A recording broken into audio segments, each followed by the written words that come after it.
कि आप देख रहे हैं इको गार्डन में लगातार 27 दिनों से धरना पे बैठने के बाद बिजली विभाग के इन संविदा कर्मचारियों द्वारा आज पैदल मार्च किया जा रहा है और ये लोग यहाँ इको गार्डन से बाहर निकलने का प्रयास कर रहे हैं, शायद शक्ति भवन अथवा विधानसभा जाने का प्रयास कर रहे हैं। किंतु आप देख सकते हैं पुलिस प्रशासन ने इन लोगों को रोक दिया है, समझाने बुझाने का प्रयास कर रही है पुलिस, और ये लोग मानने के लिए तैयार नहीं है। ये लोग अपना ज्ञापन मुख्यमंत्री जी को देना चाहते हैं। इसी के साथ साथ हम बात करना चाहेंगे कि क्या मामला है।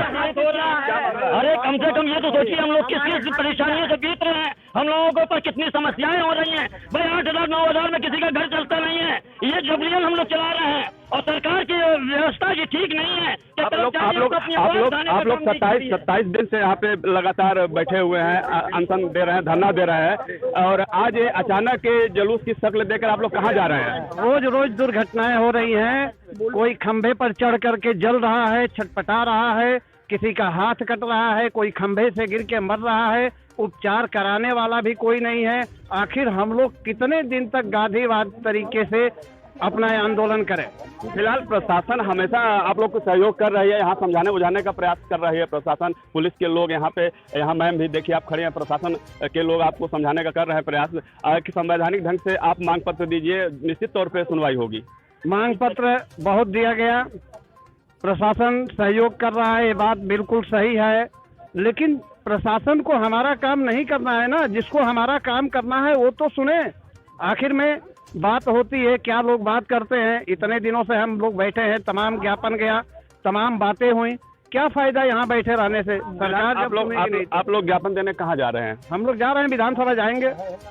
आप देख सकते हैं कि प्रशासन ने इन्हें यहाँ इको गार्डन से बाहर निकलने से रोक दिया है और ये लोग अड़े हुए हैं, विधानसभा की ओर कूच करने की तैयारी कर रहे हैं। मुख्यमंत्री जी को अपना ज्ञापन देना चाहते हैं। फिलहाल पुलिस प्रशासन इन लोगों को समझाने का प्रयास कर रही है। जी आप देख सकते हैं इन लोग की समस्याएं भी लाजमी है।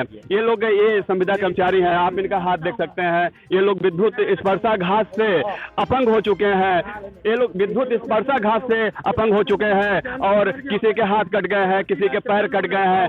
कोई जीवन मौत के बीच संघर्ष कर रहा है, लेकिन उत्तर प्रदेश पावर कॉर्पोरेशन के जिम्मेदार अफसरों के कान पर जू तक नहीं रेंग रहा है। ये लोग लगातार वर्षों से अपनी आवाज उठा रहे हैं, किंतु बिजली विभाग के उच्चाधिकारी एसी के कमरे में बैठे, इनकी फरियाद उनके कानों तक नहीं पहुंच रही है। जी, आज 27 दिन से हम लोग गांधीवादी तरीके से आंदोलन कर रहे हैं। दिन प्रतिदिन कर्मचारियों की दुर्घटनाएं बढ़ रही है।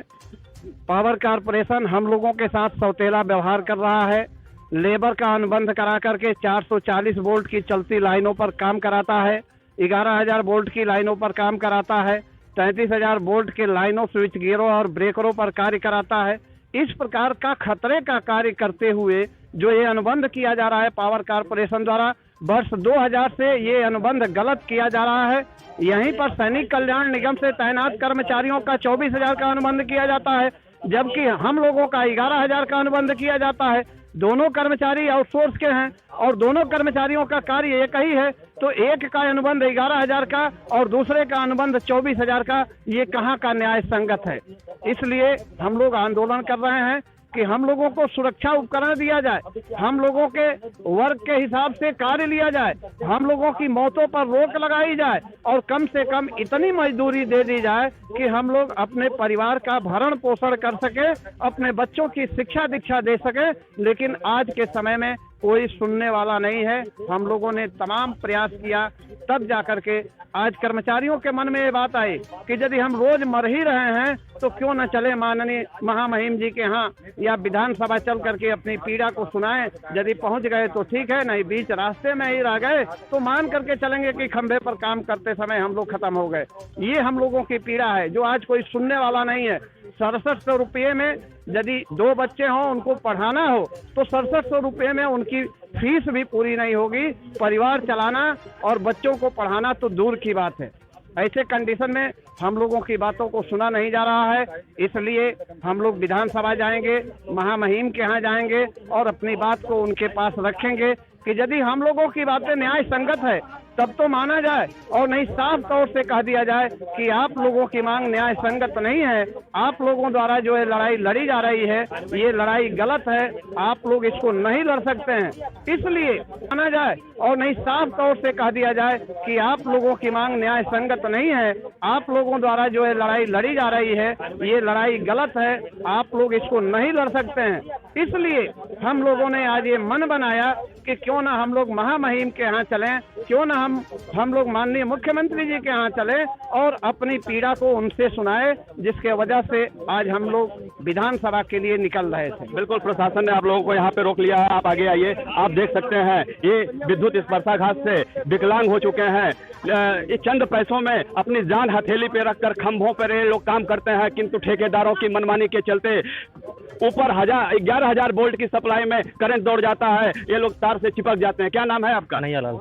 कहाँ से हैं? गहरू पावर हाउस। ये आपके हाथ का हाल कैसे हुआ, क्यों हुआ, कहाँ हुआ? मैं लाइन पे काम कर रहा था, शटडाउन लिया गया, उसके बाद शटडाउन जब वापस किया गया तो वहाँ पर दूसरी लाइन चल रही थी। शटडाउन का जिम्मेदार कौन है? वहाँ के जो कर्मचारी थे वो थे, जेई साहब ने शटडाउन दिया थे। बिजली विभाग के जेई संबंधित ठेकेदार की लापरवाही के चलते ये लोग अपने जिंदगी मौत से जूझ रहे हैं, किसी तरह बच गए हैं तो परिवार का जीविकोपार्जन भरण पोषण नहीं कर सकते हैं, इनकी नौकरी भी चली गई है और चंद पैसों में ये लोग काम कर रहे हैं। बता दें कि बिजली विभाग का एक मद बना हुआ है जहां पे प्रति कर्मचारी, उत्तर प्रदेश में 1 लाख से अधिक बिजली विभाग के संविदा कर्मचारी हैं और प्रति कर्मचारी 300 रुपए महीना खाते में जमा किया जाता है। और इस तरह देखा जाए तो